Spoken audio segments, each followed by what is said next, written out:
As the weather is so incredibly lovely, we're going to take advantage and plant out the Snapdragons today. That really does mean spring has come, doesn't it? So these are the mini butterflies. You can see they're much shorter and a bit more bushy than the cut flower varieties. So these I won't put in my flower beds. If you do put them in the garden, they've got to go right at the front because they are quite short. So I'm going to do mine in patio containers. I'll probably do those tomorrow. We'll get the cut flower ones out first. Look at those roots. So I thought you might want to see how we are getting on. Setting them in nicely. They're huge, aren't they? Look at that. That looks so good.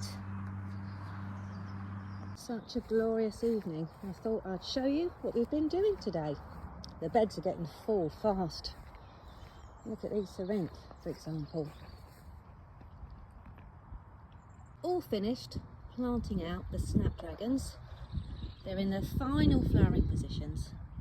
They've been hardened off and Neil's just given them a watering in. They look absolutely fantastic. So we'll just leave them to get on with it now and grow.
Well, cheers to us.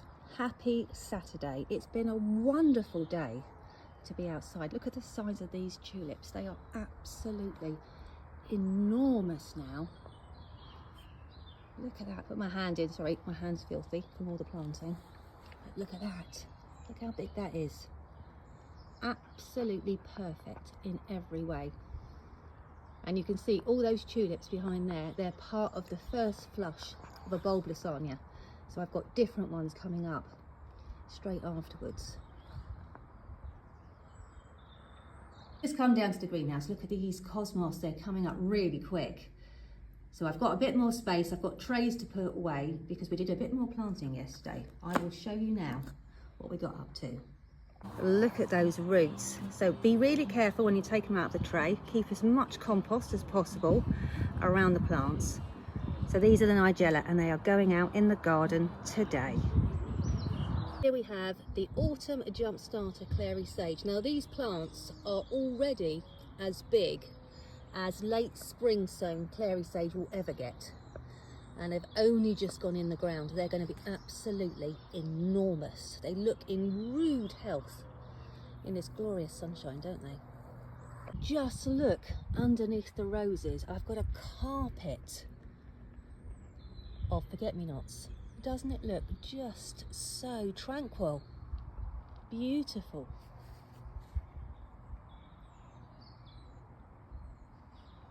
Neil's sweet peas, looking fabulous. Quick catch up on the larkspur, which have been out for a few days now, and they're looking really, really good. I'll bring you along. Now you've got to be careful that you don't get your larkspur mixed up with your Nigella because they are very different plants. But looking at the thickness of the stems now, I'm not sure that you will. They're so sturdy and wonderful. And I've got a whole bed of them. A whole bed. It's going to look spectacular.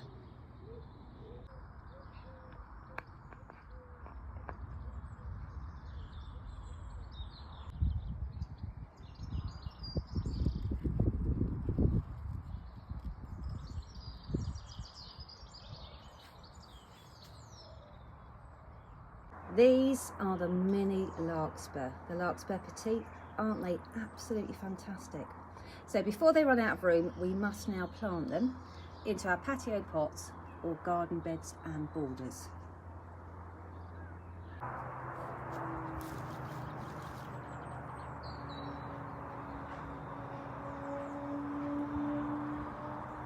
I am just obsessed with these colours. It catches my eye every time I walk up the garden. And it's only going to get better. Look, you can see I've got later flowering tulips in amongst these ones. Over here, I've got a whole display of later flowering tulips. Even the buds look gorgeous, don't they? I am planting out my Ammi Visnaga. Now you'll remember we started these at the same time as the Ammi Majus, which grow a lot faster, so they are already outside.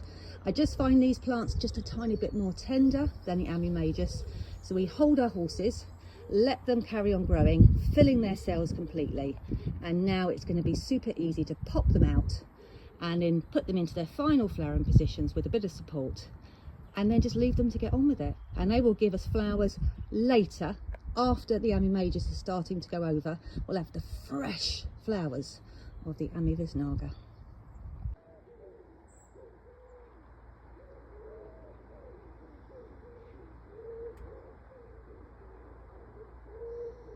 So just as a comparison, here's the Ammi Visnaga, and then look at the Ammi Majus. My goodness me, they are so much bigger.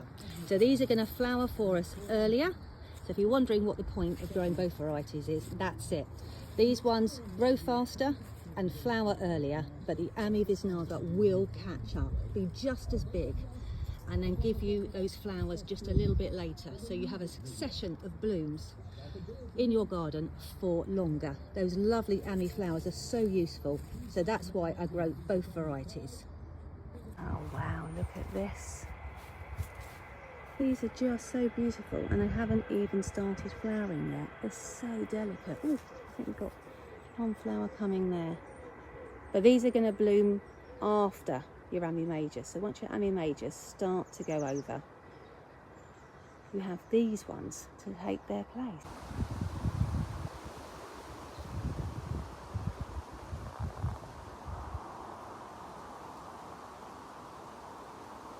Now this is also Ammi. This particular variety, which I have found, I've grown it through about 3 years now, and every single year it flowers after the Ammi Majus.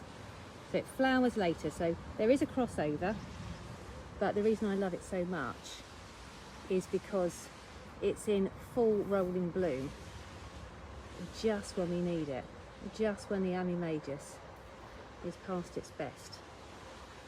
So I've been growing it side by side with the Ammi Majus and the wild carrot because they need the same conditions. But look at that, brand new filler flowers in late July.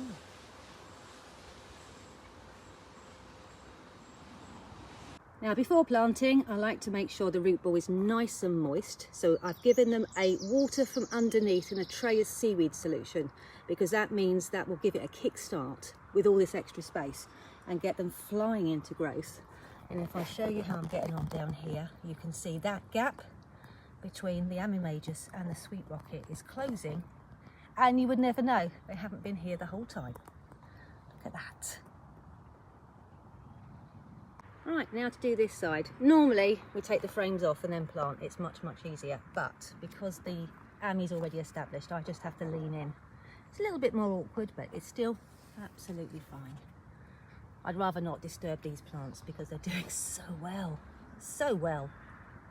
There we go, no more gaps. You can see I have used bigger spacing than we use for things like cornflowers, for example, because the plants will become quite big, and if the spacing's too tight, you'll just prevent them from getting to their full size, and they'll come up smaller. So make sure there's enough room, and then I'm going to water them in. I've already soaked the root ball, so they don't need lots of water, but we do want to settle the compost in all around the plants so that they can obtain the water and nutrients from the soil. It needs to be in contact with the root ball for that. And if the soil is too dry, what will happen, it will suck the water out of that root ball by osmosis. We don't want that. So I'll water them in now, and then I'll just leave them to get on with it. And then fast forward just 24 hours later. Look how settled they are. Taking a step back, measuring, and then placing the stems. Little twiddle to get them through the chicken wire, and then just drop them. Oopsie daisy, it's fiddly to do it with one hand. Drop them into place. There we go.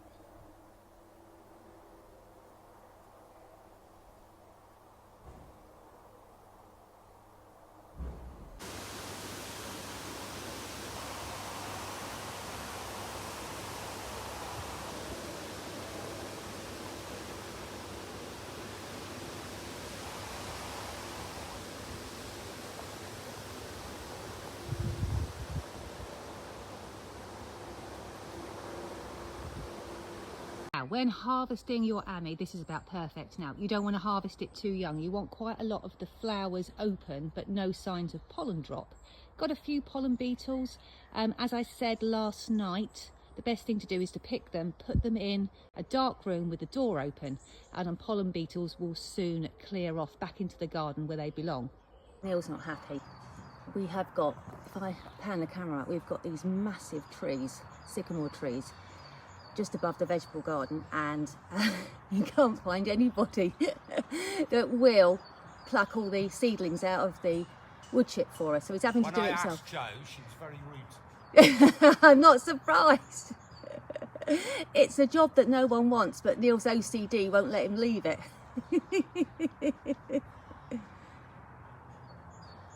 Wowee, oh, look at the size of these buds.